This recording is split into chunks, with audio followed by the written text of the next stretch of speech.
This is a good list that I've put together, inspired by a couple of others and my own contribution, and I'd like to share this list with you. First, learning the power of purpose. A person who has purpose in their life, they have something to go for, some meaning. One writer described it, for some people it becomes a magnificent obsession. And for you and I, maybe it doesn't need to be that dramatic as a magnificent obsession. But it has to be something that does something to us, something that pulls us, especially into the future. You know, there are many influences on us. One is the influence of the past. Some people are always pulled back by the past. Some people are always pulled aside by the distractions. But here's what's powerful. If you have a list of high purpose in your life, it pulls you toward the future. And the more powerful the purpose is, the stronger it pulls. And here's the other great advantage if you have purpose for the future. It pulls you through all kinds of challenges and all kinds of difficulties. If you don't have these strong purposes for the future, it's easy to get swallowed by a bad day. It's easy to be almost annihilated by a poor month. And it's easy sometimes to almost disappear beneath the waves of a year that goes backwards if you don't have something to pull you beyond that year.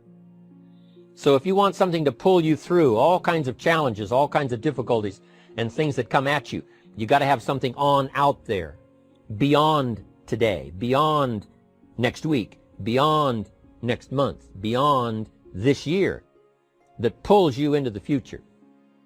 And the clearer it is, the stronger it pulls. The more dynamic it is, the more it affects your life, your spirit, your heart, your soul. It also creates imagination. It gets your mind working on how to achieve that purpose. And if your mind will work, and if your heart works, and if your spirit works, and if you have good input, like good ideas, I'm telling you, there isn't anything you can't accomplish. So that's one of the great powers that'll make a variable of you, and that is purpose. Here's the next one, self-confidence. Where does self-confidence come from? And this is the best advice I can give you on that. Not neglecting, first of all, the small daily disciplines. Self-confidence really comes from feeling good about yourself. And one of the best ways to feel good about yourself is at the end of the day to know that you poured it on. You did your best. If you conducted a meeting, you did the best you could. If you made a phone call, it was the best phone call you could possibly make. If you wrote a letter, it wasn't a casual letter, it was your best letter. At the end of those kind of days, when you feel good about yourself, self-confidence starts to rise. You know that if you can have this kind of a good day, you can have another one the next day, and those days become the weeks become the months, and the month becomes a powerful year. Self-confidence comes from the lack of neglect. If you will not neglect to do the small daily disciplines, that's where self-confidence comes from. Part of good health is self-confidence. I know I'm going to be healthy. I take the Herbalife products. I eat the apple a day. I walk around the block. I do the jogging on the beach. At the end of the day, when you've really poured it on and you've done all the stuff, self-confidence grows. That self-confidence affects your health. It affects your future. It affects your psyche. So this is true. One of the great powers is self-confidence. Self-confidence means willingness to do whatever it takes to achieve. Some people say, well, I'll do it for a little while and see what happens. You know, I'll try a couple of things. If that doesn't work, I'm out of here. And all of us know that that kind of person doesn't have much of a future. But if you're willing to do whatever it takes, if I have to learn a couple of things, I will learn those things. If I got to learn 5 or 6 things, I'll learn all 6. If I have to take an extra class, I'll take an extra class. If I've got to read the books, I'll read the books. If I have to consult with people who know more than I know, I will do the necessary consulting. Whatever it takes, I will do. That starts to develop unbelievable self-confidence. Self-confidence also comes from the ability to rise above your circumstances. To rise above what happens, the petty little things, the discouraging things that would sink everyone else's ship except yours, that would cause someone else to quit early in the day, but you keep going.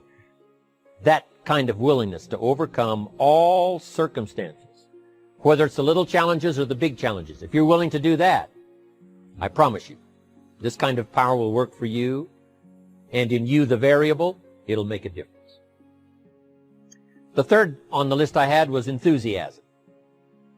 And here's what I wrote about enthusiasm. Enthusiasm that's powerful is mostly enthusiasm that is enthusiasm inside, 90%, 10% outside.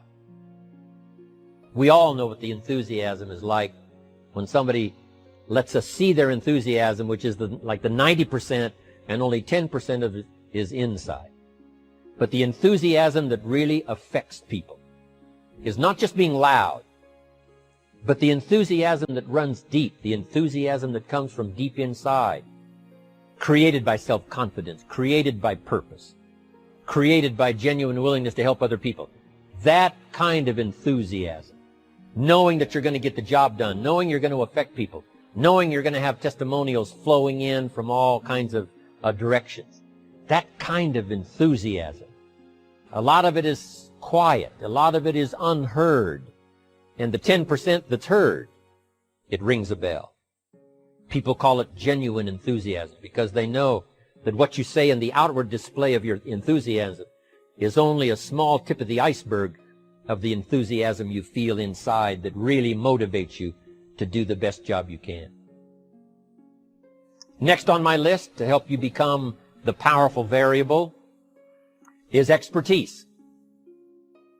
Wanting to excel in all of the skills and settling for nothing less than an outstanding performance. If you're willing to be the best in your field, if you're willing to demand of yourself excellence in skills, to be the best that you can possibly be. In the training, do the best you possibly can. In doing a workshop, do the best you possibly can.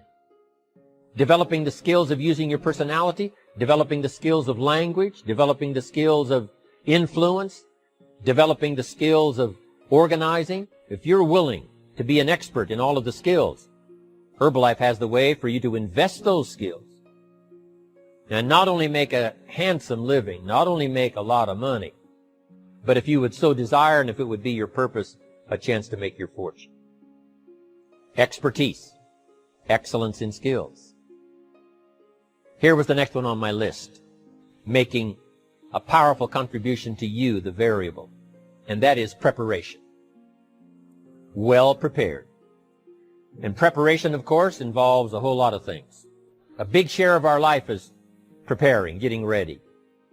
When we go to the first grade in school, we're just preparing for the second grade. After we've finished 2 grades, the 2 grades prepare us for number 3. Sometimes it seems like a long, excruciating time. And the time will just seem like it'll never come when we can finally have the performance that we really want. But it takes time to prepare. It takes time to get ready. And the decisions you make in the preparation time, those are the decisions that last for a lifetime. Preparing to have a good day. It's that preparing, maybe the night before, maybe the couple of days before the day that you're going to put everything together. The preparation for a meeting means that you've taken it serious. The preparation for doing a workshop means you're serious about the workshop. You want to make the best contribution. That kind of preparation is important. But here's preparation that's very vital, and that is to prepare yourself for success. Life seemingly does not wish to waste success on the unprepared. Life says, why waste a fortune on this person? They're not prepared to do the right things with it. They're not prepared to use it wisely. If a fortune was bestowed upon this unprepared person, it would probably be wasted. The people that could have been touched won't be touched. What could have been done won't be done because this fortune will have been wasted on the unprepared person. So not only look for fortune, not only look for the promise, but prepare yourself. And ask of yourself, what can I do to make myself ready? Because remember, life was designed not to give us what we want, not to give us what we need, but life was designed to give us what we deserve. Every value in life must be paid for, and those that pay are the ones that get it. It says those that give receive. Someone says, I wish to receive, I wish to receive. You don't have to concentrate on receiving. Just become a good giver. It says those that search will find. Someone says, well, I need to find some good ideas to help change my life for the future. Then to find good ideas, that doesn't come because you need them. It comes because you search for them. If you want good ideas, you got to go after them. You got to go to the class, you got to go to the workshop, you got to go to the training, go to the book, right? You got to go to the journal, right? Go where good ideas are being taught. Go searching, go looking, because good ideas are not going to be wasted on those that are not seeking, searching, well prepared. So, prepare yourself to be ready for fortune when it comes, to be ready for challenge when it comes, to be ready for opportunity when it comes. Opportunity comes along and passes by the person that is not well prepared. I want to prepare myself this year for next year. Yes, I wish to be effective this year, but I'm also thinking of ways, how could I be better? How could my ideas be more powerful? How could they be sharper, more clear? How could I reach some people next year that I perhaps can't reach this year? I haven't reached deep enough into my own soul to affect some people. Some people just pass by and say, hey, what a good speech. But how could I make it stronger than that, deeper than that, more powerful than that? I cannot be as powerful as I could be next year. You know, you can't go to the 10th grade in the 5th grade. You just got to go through the grades. But the more you are prepared, when the 10th grade finally comes, now you can cash in and get 2 times, 3 times, 5 times more value from it by being prepared. I want to do my best this year for Herbalife, but I also want to get ready for next year, 1999. And then when the year 2000 comes at the turn of the century, I want to be well equipped by language, by instinct, by temperament, by personality, by influence, to really be valuable the year 2000, 2001, 2, 3, 4, 5. That's my goal. I'm sure it's your goal. Now here's the next one. There's great power in self-reliance. Self-reliance means you simply look mostly to yourself. It would be nice if someone just gave you this, gave you this, gave you this. It would be nice if everyone did their job exactly as they're supposed to do it. But here's what you've got to do. Primarily rely on yourself. Primarily say, I'm the person responsible. And I will learn the necessary skills so that I can help people learn their skills. If I need lots of people to do certain things to build my organization, that is what I must have. But I've got to be the final backstop. I've got to be the final one that people can rely on. So that if this is missed and this is missed, I can catch up. I can fill the gap. I can do the job. We have to do it when we conduct meetings. We have to do it when we conduct training. We have to do it when we're in a class of just a few. What someone might have missed, we're there to fill in. Self-reliance. Primarily, we're learning to count on yourself. So that you can do this. Never complain and never explain. Here's the next key power, and that's image. There's many parts to image. The image that others see you as. The image you have with other people. And it's very important how other people see you. If they don't see you as a leader, chances are they won't pay attention. If they don't see you as being in control, chances are they won't have the trust. If they don't see you as knowing where you're going, what you want to accomplish, they probably won't follow. But if people can see you, if you have the image of someone that's in charge, in control of your life, your future, your destiny, in control of the situation, if they see that, that kind of image is powerful. It helps to win the day. It attracts other people. People want to be around people that are in control, that are powerful, but they know how to use their power. Influential, but they know how to use their influence. That kind of image is important. But here's a very important image, and that is your image of yourself. self. The way you dress, the way you talk, the way you think, your capacity for learning, all of that is an important image that you have of yourself. The image that you have that if it needs to be learned, you could learn it. If there's a book that needs to be mastered, you could master it. If there's a skill that needs to be learned, why couldn't you get busy now and learn that skill? That kind of self-image, that I am continually trying my best to be the best I can. Because one of the most important places you have to look is into the future, yes. You've got to look into the past, yes. You've got to look around, yes. But one of the most important places you have to look is in the mirror. You know, how I appear to other people, that's important. But how I appear to myself is the ultimate importance. That kind of image, to where you'll develop the self-confidence, you'll develop the self-reliance. Now here's another one in my rather short list. The next word is character. Becoming a person of high values, a person of principles, a person of honesty, a person that earns respect.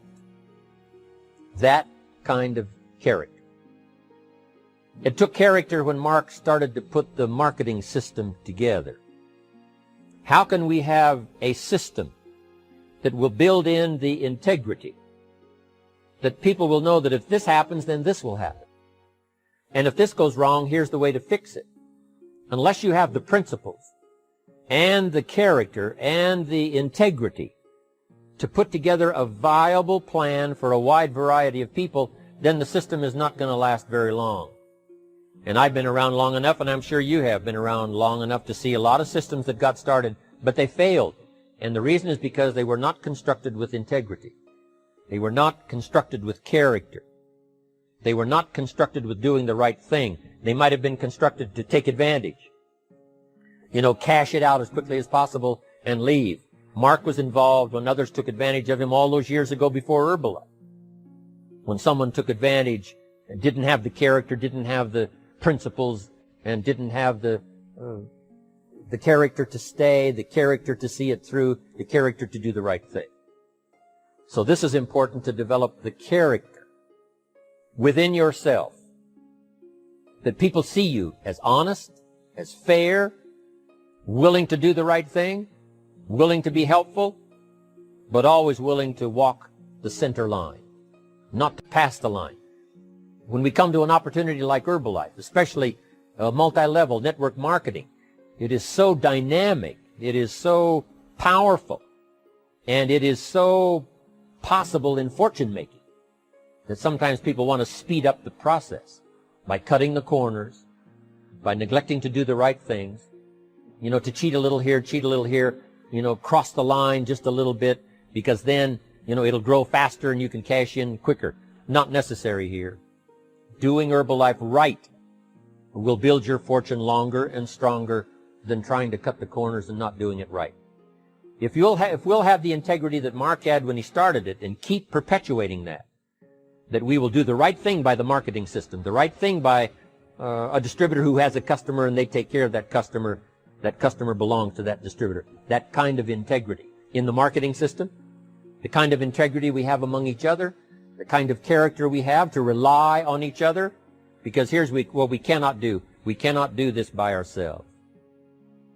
Mark's got to count on me. I've got to count on Mark. We've got to count on the president's team. The president's team has to count on the chairman's club for advice and counsel. We have to count on the millionaire team, the tabulator team, the world team. We've got to count on the distributor. We've got to count on the distributor giving the right message to the potential customer. We've got to count on the distributor giving wise counsel to the new recruit, teaching them the right way, the Herbalife way, the principled way, the character way. Vitally important. Building and developing your own character. Now here's another one. It's called self-discipline. Self-discipline, all of us have a challenge with that.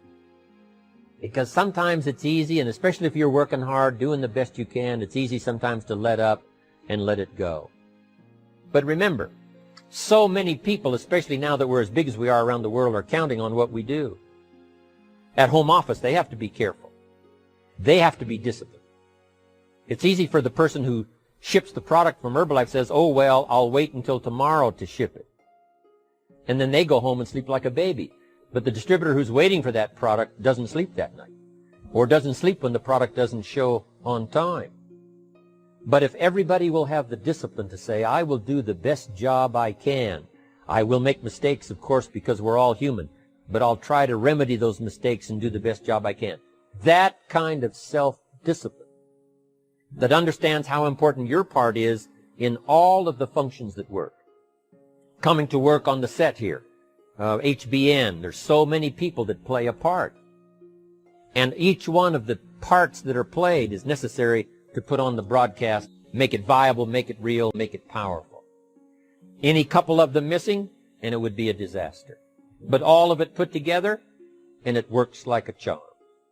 Each person developing the self-discipline to do their part, do their job.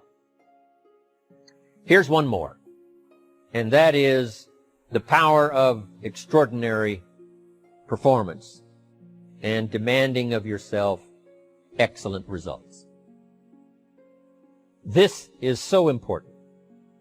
If you want to live extraordinary, you must do extraordinary. If you want an extraordinary income, you must do extraordinary things. If you want an extraordinary fortune, you must go with the demands of what it takes to have that fortune.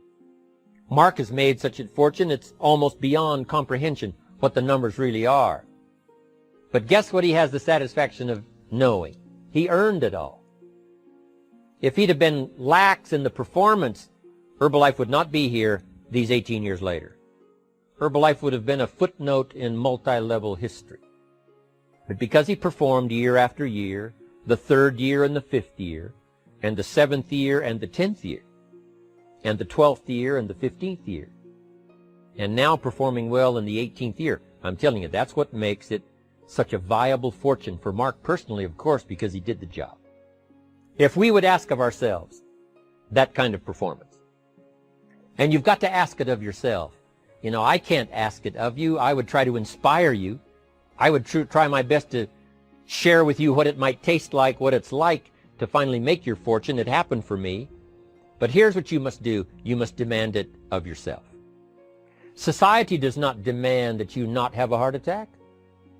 But if you want to escape having a heart attack, you must demand it of yourself. Society doesn't demand that you take Herbalife and improve your health. You have to demand it of yourself. Society doesn't demand that you jog around the block every morning. But if you want good health, you must demand it of yourself. Society doesn't demand that you read a couple of books a week and improve your intelligence and your knowledge. That you must demand of yourself. Society does not demand that you build a financial wall around your family nothing can get through. That's not a demand of society. But you must demand it, if you wish it, you must demand it of yourself. Society doesn't demand that you learn a list of 10 skills.